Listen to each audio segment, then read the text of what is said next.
আসসালামু আলাইকুম। মা বোনদের ক্ষেত্রেও একই নিয়ম, রুকু হইতে সোজা হয়ে খাড়া হয়ে দেরি করা। মেজরিটি পার্সেন্ট মুসল্লি এই জায়গাতে ধরা, মেজরিটি পার্সেন্ট মুসল্লি এই জায়গাতে ধরা খেয়েছি আমরা। কিন্তু রুকু থেকে উঠার ভর আর হয় না, রুকু থেকে ওঠার সময় নাই, একবারে উঠার সাথে সাথে আবার সেজদায় ঠোকা। রব্বানা লাকাল হামদ এই শব্দ নাও যদি জানেন, সামি আল্লাহু লিমান হামিদা বলে দাঁড়িয়ে দেরি করা। শুধু এই মুসল্লিদের ক্ষেত্রে এমনটা নয়, মা বোনদের ক্ষেত্রেও একই নিয়ম। নামাজ পড়তে পড়তে পড়তে পড়তে আপনার কপাল কালো হয়ে যায়, কিয়ামতের আগের দিন পর্যন্ত, অর্থাৎ সূর্য যেদিন পশ্চিম দিকে উঠবে ওই দিন পর্যন্ত হায়াত পান, নামাজ হবে না। এই যে আপনাদের অনেকের মাথায় ধরেইনি, আমি তো বুঝতে পারতেছি মাথার ভিতরে ধরেইনি। ফরজের ক্ষেত্রে প্রথম 2 রাকাতে সূরা ফাতিহা পড়ার পরে 2টা সূরা মিলাতে হবে, সূরা বা মিলাইতে হবে। আগে সূরা ফাতিহা, তারপর সূরা বাকারা, সূরা আলে ইমরান, এই যে সূরার সিরিয়াল মেইনটেইন করে আপনাকে আবার সূরা ফাতিহার পরে 2টা সূরা মিলাইতে হবে। সূরা মেলানো ওয়াজিব। প্রথম 2 রাকাতকে কেরাতের জন্য নির্ধারিত করা, পরের 2 রাকাতে যদি ফরজের ক্ষেত্রে সূরা ফাতিহা পড়ার পর আবার 2টা সূরা মিলান, নামাজ হবে না। আবার সুন্নতের ক্ষেত্রে 4 রাকাতেই আবার 4টা সূরা মিলাতে হবে। নবীজি সাল্লাল্লাহু আলাইহি সাল্লাম বলেন,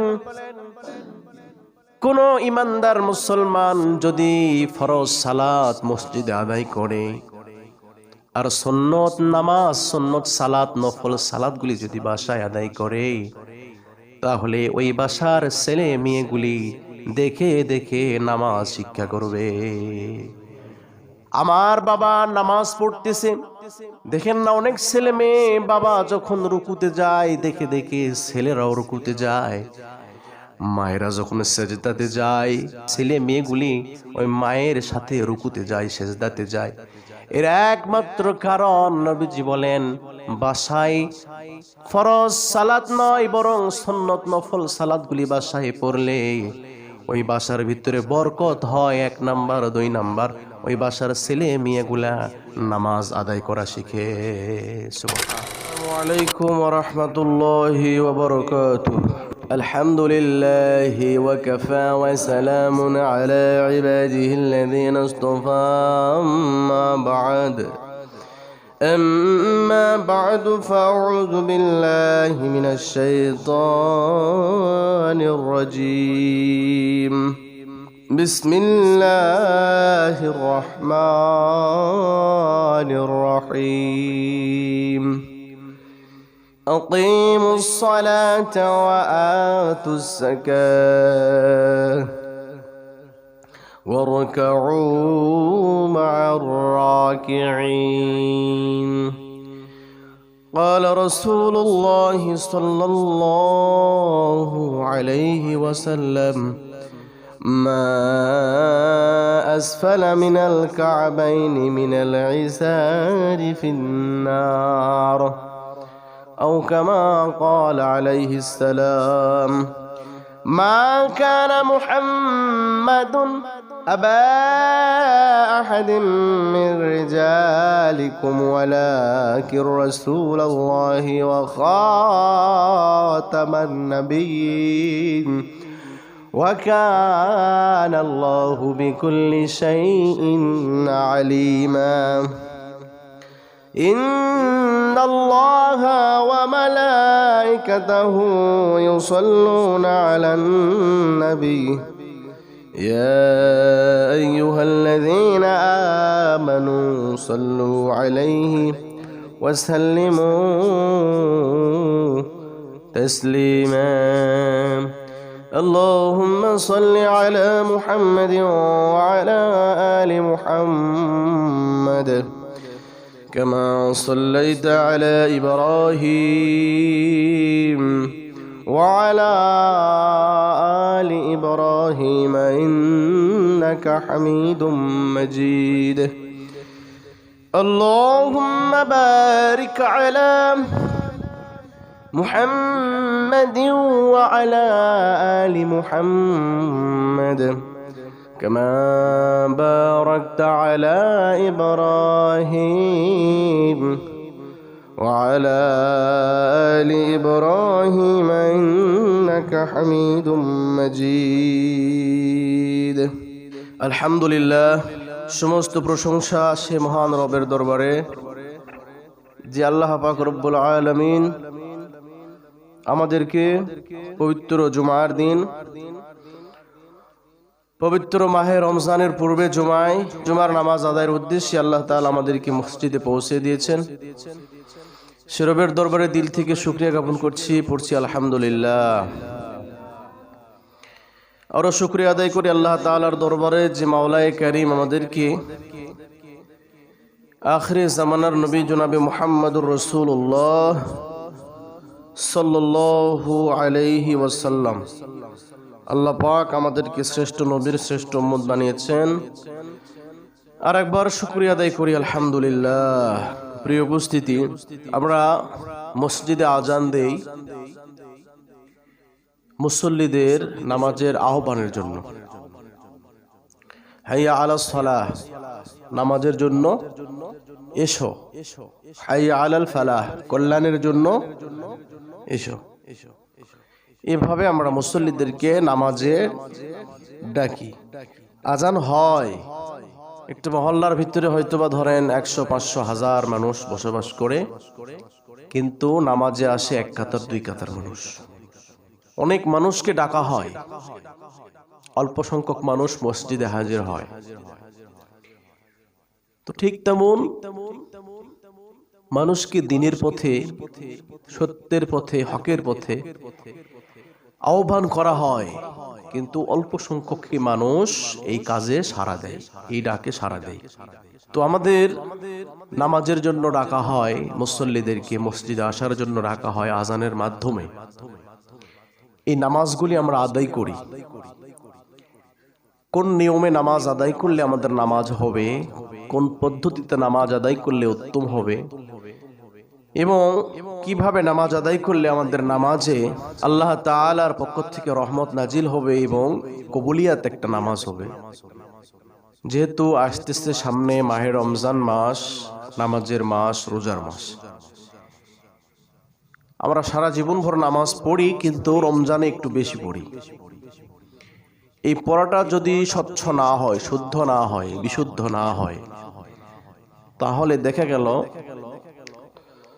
শুধু দিনের বেলা রোজায় রাখলাম আর রাতের বেলা নামাজই পড়লাম, কিন্তু কবুল হলো না। এই জন্য আমাদের নামাজ শুদ্ধকরণে, সহিকরণে কি কি কাজ, কি কি নীতিমালা, কিভাবে পড়লে, কিভাবে নামাজ আদায় করলে আমাদের নামাজগুলি শুদ্ধ হবে, বিশুদ্ধ হবে, কবুলিয়াত হবে, এভাবে এই বিষয়ে কিছু আলোচনা।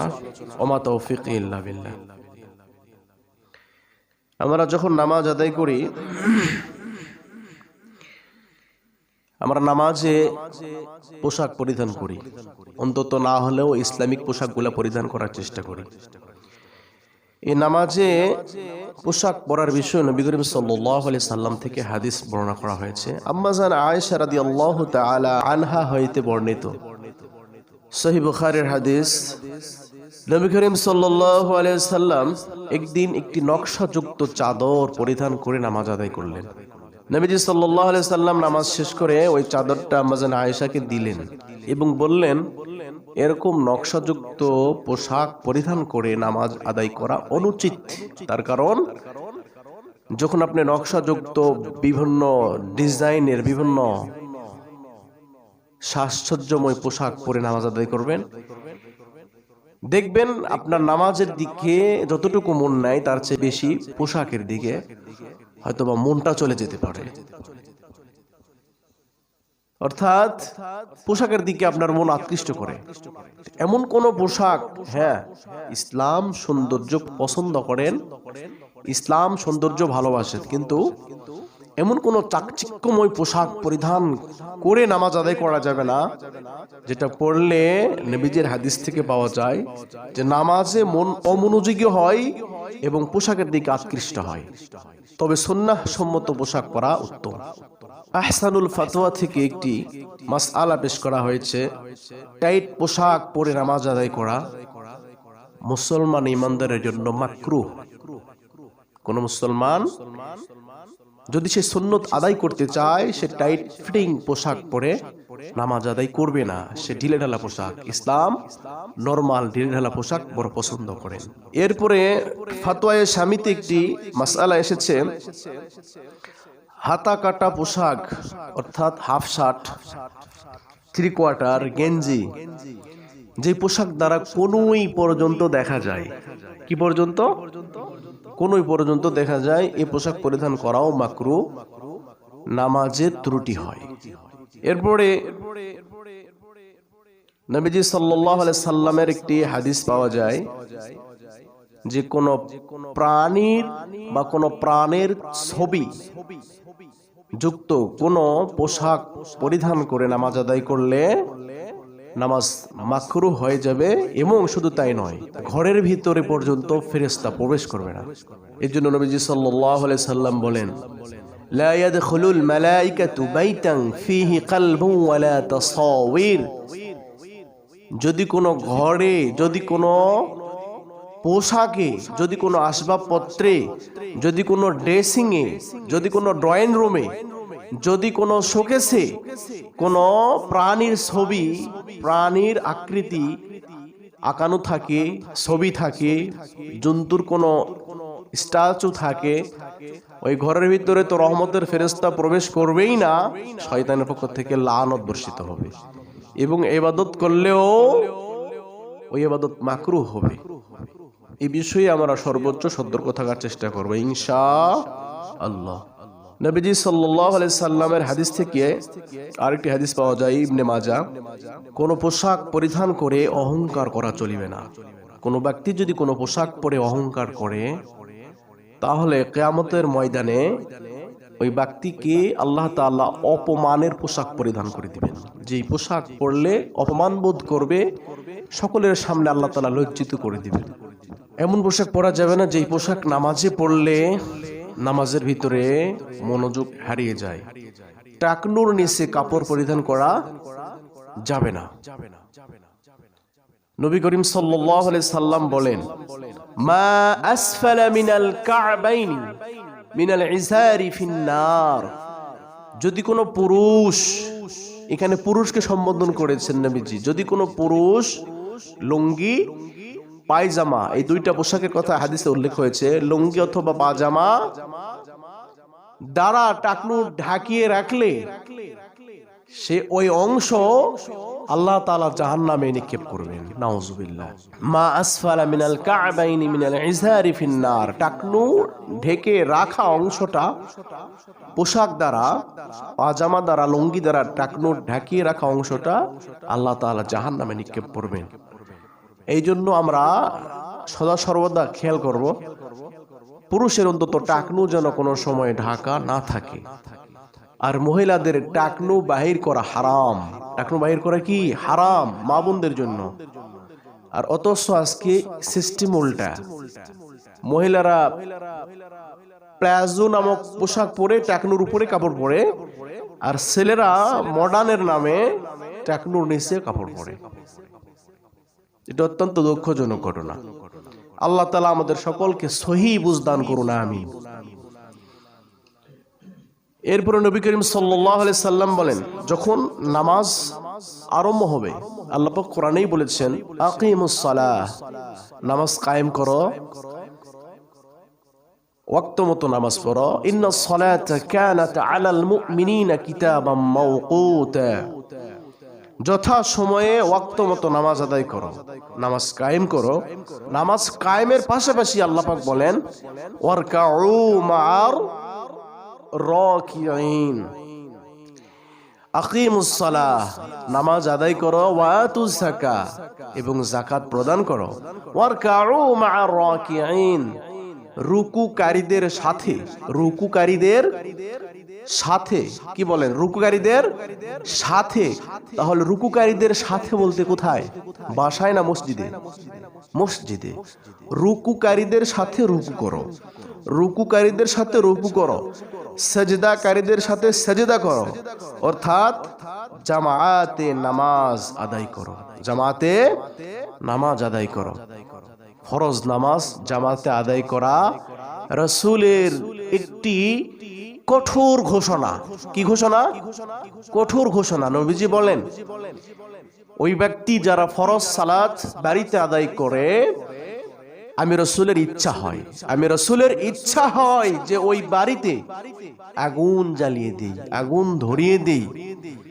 তবে আমি আগুন ধরে দিতে চাই না এই কারণে যে ওই বাড়িতে বৃদ্ধ মানুষ, গবাদি পশু পাখি, শিশু বাচ্চা রয়েছে। এই কারণে ওই বাড়িতে আমি রাসূল আগুন ধরে দিতে চাই না। মানে রাসূল এটাকে সতর্ক বার্তা হিসেবে প্রেরণ করেছেন যে তোমরা তবুও মসজিদে গিয়ে জামায়াতে নামাজ আদায় করো, যেন বাড়িতে একাকী নামাজ আদায় করো না। তবে মুসলিম শরীফের একটি হাদিসে রয়েছে, সুন্নত এবং নফল নামাজগুলি বাড়িতে পড়া উত্তম। বাড়িতে পড়া সুন্নত এবং নফল নামাজগুলি কেন? এর দ্বারা ফায়দা। কি ফায়দা? নবীজি সাল্লাল্লাহু আলাইহি সাল্লাম বলেন, কোন ইমানদার মুসলমান যদি ফরজ সালাত মসজিদে আদায় করে আর সুন্নত নামাজ, সুন্নত সালাত, নফল সালাতগুলি যদি বাসায় আদায় করে, তাহলে ওই বাসার ছেলে মেয়েগুলি দেখে দেখে নামাজ শিক্ষা করবে। আমার বাবা নামাজ পড়তেছে, দেখেন না অনেক ছেলে মেয়ে বাবা যখন রুকুতে যায় দেখে দেখে ছেলেরাও রুকুতে যায়, মায়েরা যখন সেজদাতে যায় ছেলে মেয়েগুলি ওই মায়ের সাথে রুকুতে যায়, সেজদাতে যায়।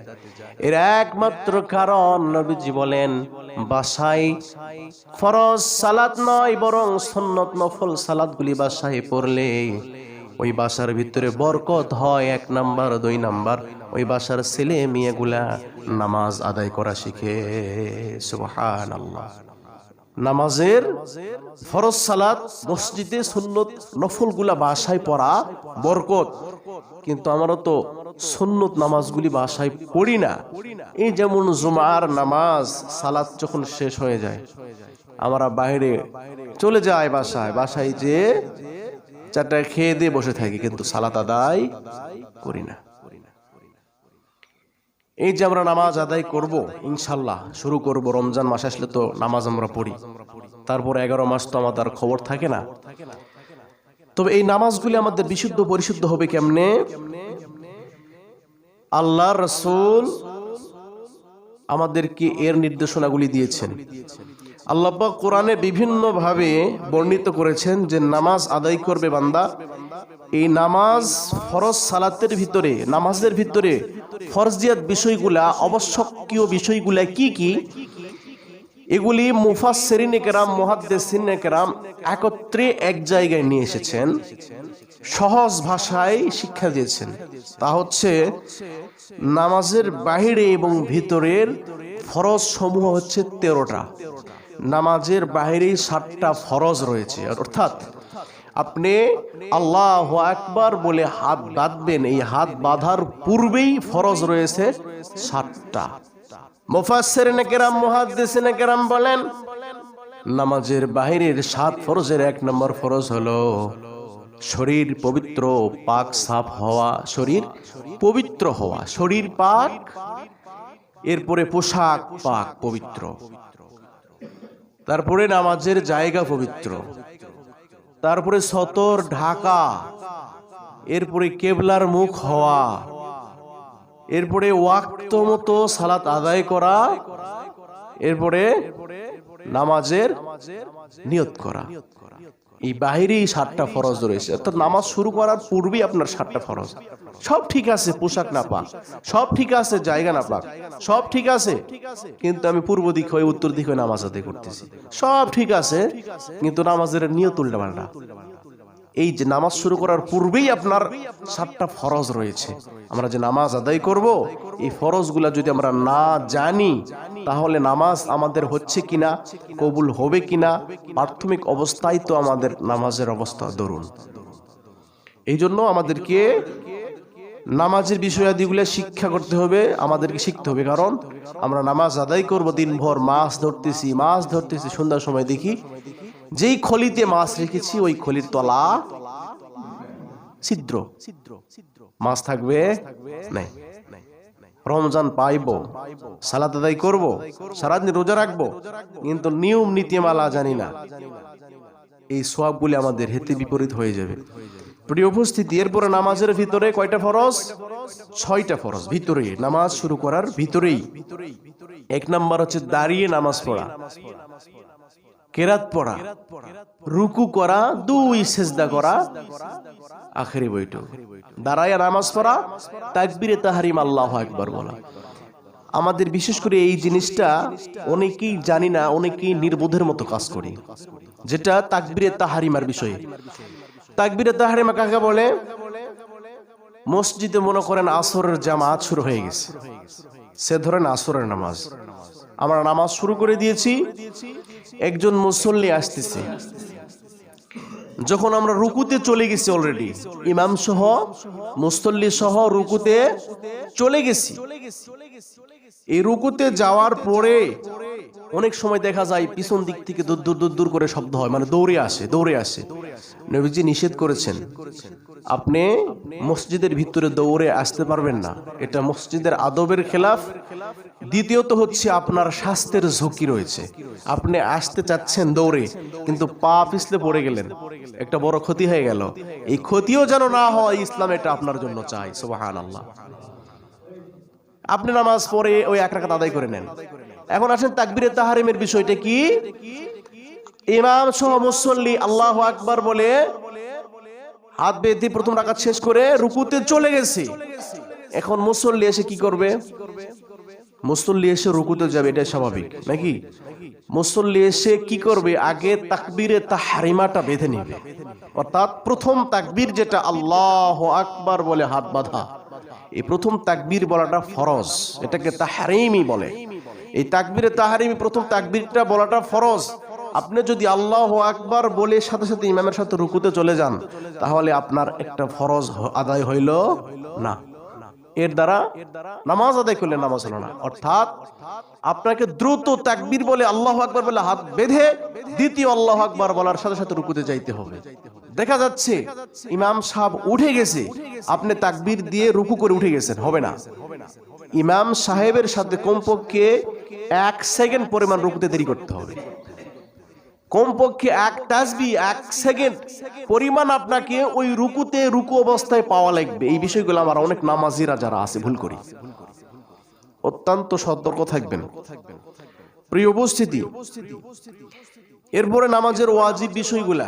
ফরজ তো তরক হলে নামাজ তো হবেই না, ওয়াজিব ছুটে গেলে তারপরে অপশন রয়েছে সাহু সেজদার মাধ্যমে নামাজ আদায় হবে। বিভিন্ন ওয়াজ নসিহত হয়, বিভিন্ন ঘটনা বর্ণনা করে লাভ নেই যদি আমার নামাজের বিষয়গুলাই না জানি, নাকি বলেন? ঠিক না ব্যাটি বলেন?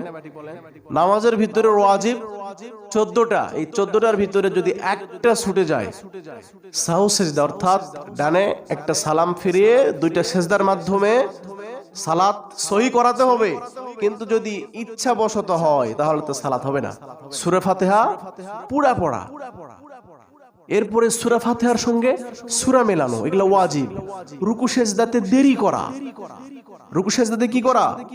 দেরি করা। রুকু হইতে সোজা হয়ে খাড়া হয়ে দেরি করা। মেজরিটি% মুসল্লি এই জায়গাতে ধরা, মেজরিটি% মুসল্লি এই জায়গাতে ধরা খেয়েছি আমরা। রুকু সেজদায় দেরি করা, দেরি তো আমরা করি সাধারণত 3 বার অন্তত সুবহান রাব্বিয়াল আযীম এই শব্দটা পড়ি, কিন্তু রুকু থেকে উঠার ভর আর হয় না, রুকু থেকে ওঠার সময় নাই, একবারে উঠার সাথে সাথে আবার সেজদায় ঠোকা। রুকু হইতে সোজা হয়ে দাঁড়িয়ে দেরি করা, দেরি করা। রব্বানা লাকাল হামদ এই শব্দ নাও যদি জানেন, সামি আল্লাহু লিমান হামিদা বলে দাঁড়িয়ে দেরি করা। শুধু এই মুসল্লিদের ক্ষেত্রে এমনটা নয়, মা বোনদের ক্ষেত্রেও একই নিয়ম, তাদের ক্ষেত্রেও একই নিয়ম। একটা সেজদা দিয়ে উঠেই না, একটু মাজা উঠায়া আবার ওই জায়গাতে সেজদা। এভাবে কিন্তু যদি নামাজ পড়তে পড়তে পড়তে পড়তে আপনার কপাল কালো হয়ে যায়, কিয়ামতের আগের দিন পর্যন্ত, অর্থাৎ সূর্য যেদিন পশ্চিম দিকে উঠবে ওই দিন পর্যন্ত হায়াত পান, নামাজ হবে না। হুজুর নামাজ হবে কি হবে না আপনি কেমন জানেন? ভাই ম্যানুয়ালেই তো পড়ছে না। এই জন্য রুকু সেজদায় দেরি করা। কি করা? দেরি করা। রুকু হইতে সোজা হয়ে দাঁড়িয়ে দেরি করা। দুই সেজদার মাঝখানে সোজা হয়ে বসে দুই সেজদার মাঝখানেও দেরি করতে হবে। যেমন করে রুকুতে দাঁড়ায় দেরি করতে হবে, দুই সেজদার মধ্যেও দেরি করতে হবে। এরপরে প্রথম বৈঠক, উভয় বৈঠকে আত্তাহিয়াতু পড়া, এগুলো ওয়াজিব। এরপর ইমামের জন্য কেরাত আস্তের জায়গায় আস্তে, জোরের জায়গায় জোরে পড়া। অর্থাৎ যোহর আসর আমরা সালাত আদায় করি, কেরাত জোরে পড়ি না আস্তে পড়ি? তাহলে এখানে আস্তে পড়া ওয়াজিব। আস্তের জায়গায় আস্তে, জোরের জায়গায় জোরে। মাগরিব এশা ফজরে জোরের জায়গায় জোরে, যোহর আসরে আস্তের জায়গায় আস্তে। যদি উল্টাপাল্টা হয়ে যায় বেখিয়ালে সাহু সাজদার মাধ্যমে নামাজ আদায় করতে হবে। তাহলে প্রিয় উপস্থিতি, কি হলো আপনার ইমামের ক্ষেত্রে কেরাত আস্তে এবং জোরে পড়া। দুই ঈদের নামাজ, কয় ঈদের নামাজ? দুই ঈদের নামাজে 6টা তাকবীর বলা। দুই ঈদের নামাজে 6 তাকবীর বলা ওয়াজিব। প্রত্যেক ফরজ নামাজের প্রথম 2 রাকাতকে কেরাতের জন্য নির্ধারিত করা। এই যে আমরা আসরের নামাজ আদায় করব, এটা অনেক অধিকাংশ মানুষ এটাতে ভুল করে। প্রথম 2 রাকাতকে, আসরের নামাজ কয় রাকাত? আসরের নামাজ 4 রাকাত। 4 রাকাত নামাজের ভিতরে প্রথম 2 রাকাতকে কেরাতের জন্য, অর্থাৎ সূরা ফাতিহা পড়ার পরে আরো 2টা সূরা, কয় রাকাতে? প্রথম 2 রাকাতে। প্রথম 2 রাকাতে সূরা ফাতিহা পড়ার পরে আরো 2টা সূরা মিলানো ওয়াজিব। আর দ্বিতীয় 2 রাকাতে শুধু ফাতিহা, শুধু ফাতিহা। ফরজের ক্ষেত্রে প্রথম 2 রাকাতে সূরা ফাতিহা পড়ার পরে 2টা সূরা মিলাতে হবে, সূরা বা মিলাইতে হবে। আপনি সূরা পড়লেন এমনটা নয়, অর্থাৎ কোরআনের যে সিরিয়াল মাফিক সূরা রয়েছে, আগে সূরা ফাতিহা, তারপর সূরা বাকারা, সূরা আলে ইমরান, এই যে সূরার সিরিয়াল মেইনটেইন করে আপনাকে আবার সূরা ফাতিহার পরে 2টা সূরা মিলাইতে হবে। সূরা মেলানো ওয়াজিব। প্রথম 2 রাকাতকে কেরাতের জন্য নির্ধারিত করা। পরের 2 রাকাতে যদি ফরজের ক্ষেত্রে সূরা ফাতিহা পড়ার পর আবার 2টা সূরা মিলান, নামাজ হবে না। আবার সুন্নতের ক্ষেত্রে 4 রাকাতেই আবার 4টা সূরা মিলাতে হবে। সুন্নতের ক্ষেত্রে এই যে আপনাদের অনেকের মাথায় ধরেইনি, আমি তো বুঝতে পারতেছি মাথার ভিতরে ধরেইনি আমাদেরকে, যে নামাজ সকাল থেকে সন্ধ্যা পর্যন্ত মাছ ধরতেছি, কিন্তু মাছ তো কলিতে নাই ভাই। তাহলে কি হলো? প্রথম 2 রাকাতকে কেরাতের জন্য নির্ধারিত করা, এটা ফরজের ক্ষেত্রে। সুন্নতের ক্ষেত্রে 4 রাকাতে কেরাত পড়তে হবে। প্রত্যেক রাকাতের ফরজগুলির তারতিব ঠিক রাখা, প্রত্যেক রাকাতের ওয়াজিবগুলির তারতিব ঠিক রাখা। আসসালামু আলাইকুম বলে ডানে বামে সালাম ফিরে নামাজ শেষ করা, অর্থাৎ সালাম ফিরানোর মাধ্যমে নামাজ শেষ করাটাও ওয়াজিব। প্রিয় উপস্থিতি, এভাবে আমাদেরকে নামাজ আদায় করতে হবে। নামাজ সহিভাবে শুদ্ধভাবে আদায় করার চেষ্টা করতে হবে। এরপরে আসেন আরো জটিল কিছু বিষয় রয়েছে, যেগুলো আরো কঠিন বিষয়। নামাজ একবার নষ্ট হওয়ার কারণ হচ্ছে কয়টা বাবা? 19টা। নামাজ একবার নষ্ট হয় এই 19টা কারণে। এই আলোচনাটা করার উদ্দেশ্য হলো, যেহেতু আমরা রমজানে নামাজ আদায় করব, প্রস্তুতি নিয়েছি অনেকে। এই যে নামাজ নষ্ট হওয়ার কারণ 19টা, এটা মুহাদ্দিসিনে কেরাম, মুফাসসিরিনে কেরাম কোরআন হাদিস চষে রিসার্চ করে এই বিষয়গুলা আমাদের সামনে খুব সংক্ষেপে উন্মোচন করেছেন। নামাজ ভঙ্গের কারণ 19টার ভিতরে 1 নাম্বার, নামাজে অশুদ্ধ পড়া। অশুদ্ধ পড়া, যেমন বাংলা ভাষার 2টা পার্ট রয়েছে, একটা শুদ্ধ আর একটা আঞ্চলিক। একটা শুদ্ধ ভাষায় বাংলা, একটা আঞ্চলিক ভাষা। আমরা যেটা বলি ব্যাকরণগত অনেক পার্থক্য রয়েছে, অনেক অর্থ রয়েছে, কিন্তু একটা আমরা যেই বই পড়ি, নিউজ পত্রিকাতে আমরা যে খবর উল্লেখ বা যেভাবে পড়ি, আর একটা আমাদের গ্রাম্য ভাষা। তো এই গ্রাম্য ভাষা একটা আর পত্রিকার ভাষা একটা। যেমন আলিফও আছে, হামজাও আছে, আইনও আছে, সিনও আছে, সাও আছে। 6 আকারে সা, সিন জবর সা, 2টা বানান একই। হামজা জবর আ, আলিফ জবর আ, আইন জবর আ, একই মনে হলো। তাহলে হরফগুলো আলাদা হলো কেন?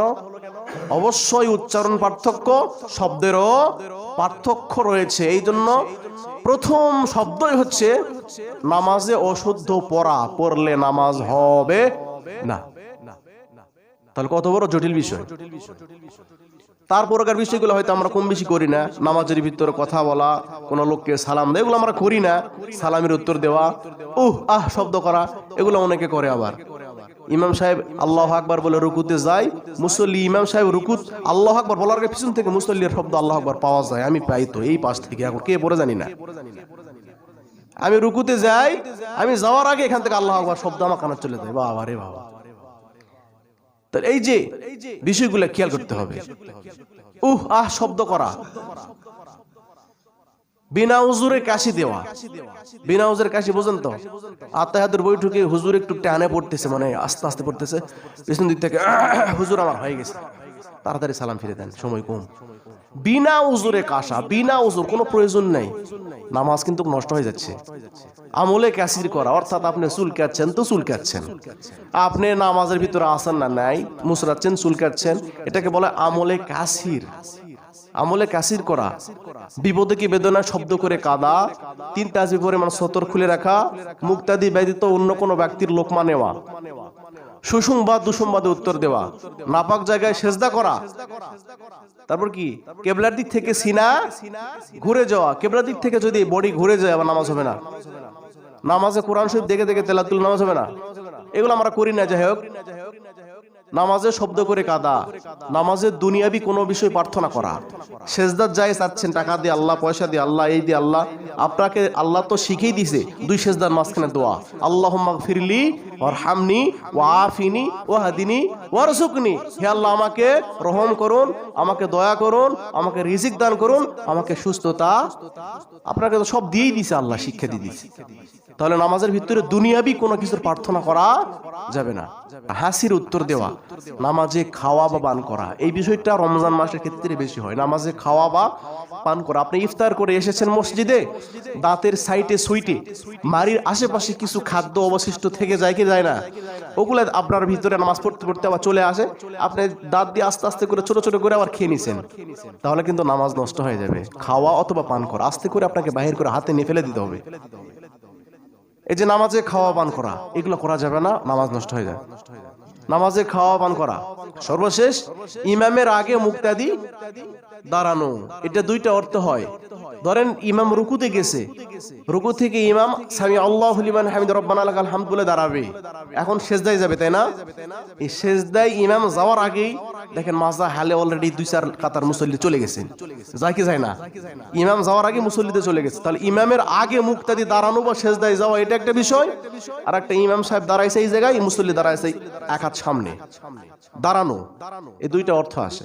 এগুলো করলে নামাজ হবে না। এগুলো আমাদেরকে শিখতে হবে, সতর্কতা অবলম্বন করতে হবে। এগুলো বলার উদ্দেশ্য হলো, যেহেতু আমরা সামনে রমজানের প্রস্তুতি নিচ্ছি, যেন ইবাদত গুলা পরিশুদ্ধ হয়, বিশুদ্ধ হয়। এই ইবাদত গুলার ওসিলায় যেন আল্লাহ তাআলা আমাদেরকে ক্ষমা করে দেন। আল্লাহুম্মা আমিন। প্রিয় উপস্থিতি, আল্লাহ তাআলা আমাদের সকলকে মাফ করুন, সকলকে কবুল করুন। আমাদের সকলকে আল্লাহ পাক রব্বুল আলামিন মাহে রমজানের পরিপূর্ণ বরকত যেন হাসিল করার মতো তৌফিক দান করুন। আমিন। অনেকে আমিন বলেননি, জোরে আরেকবার করি আমিন।